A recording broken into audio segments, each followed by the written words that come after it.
Hello and welcome to Copenhagen Day 3. Well, things are really heating up here at the Bella Centre, and all after a tiny Pacific island, Tuvalu, proposed a protocol that divided developing and faster developing nations.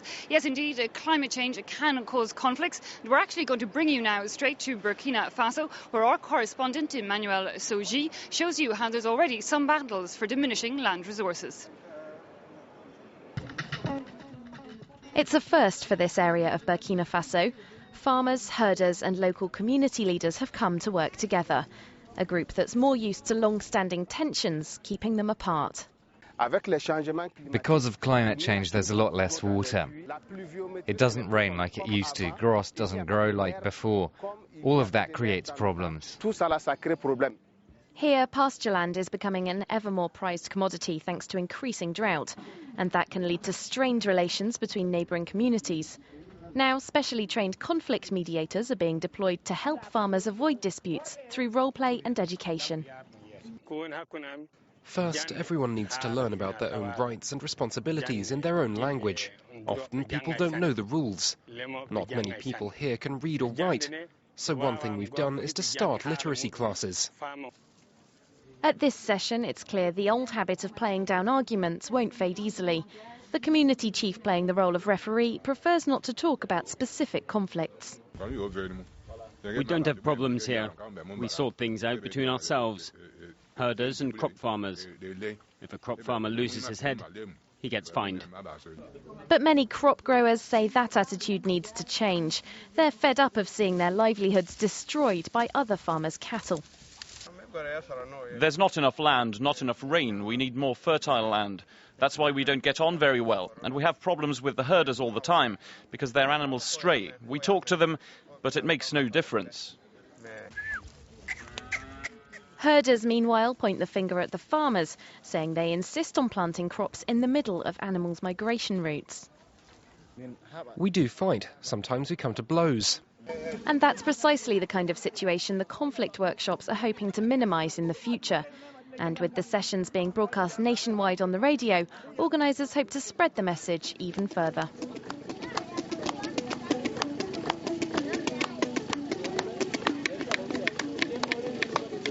Well, I'm joined now by the chairman of the G77 and China group, Mr. Lumba Diaping. Mr. Diaping, thank you so much for joining us here in France 24. Now, we've just been showing our viewers a report coming from Burkina Faso, showing that conflicts have started there in relation to climate change. But indeed, even here in Copenhagen, we're seeing very sharp divisions between members of your group. How bad is it? Well, let me just say the following. First of all, Tuvalu is not a member of the group of G77 and China. The issue of the division within the developing countries, of course, is one of those strategies that the West has historically planted, tried to grow to magnitudes that enable it to get away with the sort of deals that are inequitable and unjust. Developing countries cannot be divided into vulnerable and culpables. They cannot be divided into fast-growing and non-growing. All developed countries must be granted the opportunity for rapid economic development and industrialization. That's a fundamental right. That's the first one. The second issue, radical reductions of emissions need to be undertaken under the convention by advanced developed countries that have the responsibility, the historical responsibility for creating this climate change problem. 200 years of irresponsible industrialization. That cannot be shifted away. So to say that some emerging, advanced, fast developing countries are culpable is not the right way. What is right is that for advanced countries to help those fast developing countries to actually take serious mitigation actions in order to reduce their emissions. And that is done by transfer of technology, is done through finance, is done through an equitable and just deal. Now, you mentioned this Danish text, but we were told over and over that it's not a formal proposition, it's one among many other. Is it still important to talk about it? So are so many practices.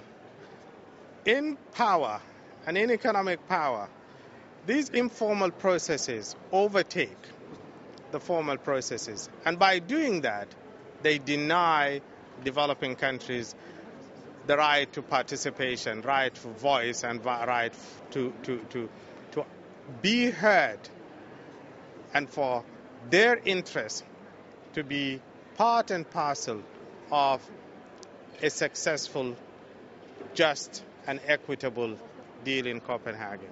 That's the central issue.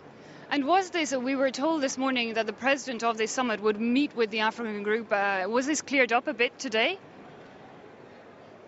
Of course, the president of the summit and the convention could carry consultations with the group.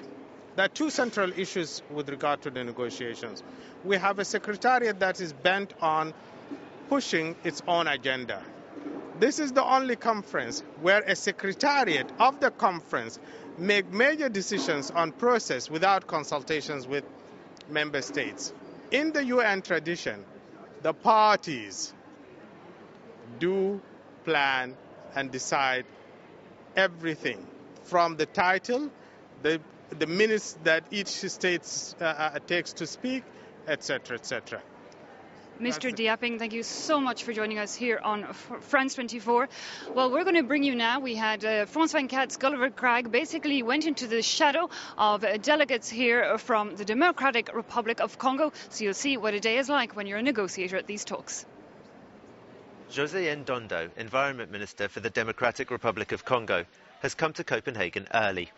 He wants to have his say in the discussions before next week's ministerial segment. A quick briefing ahead of the afternoon's plenary session is held in the cafeteria.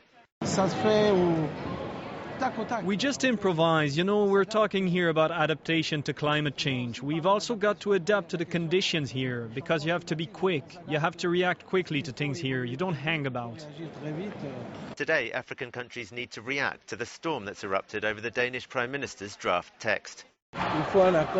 We need an agreement, and it needs to be binding. Okay, let's go to the conference room. And so it's off to the main hall, past a demonstration in support of Tuvalu.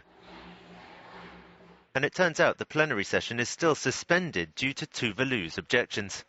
So Ndundo goes to meet Sharif Rahmani, Algeria's Environment Minister, who plays down the storm over the Danish text.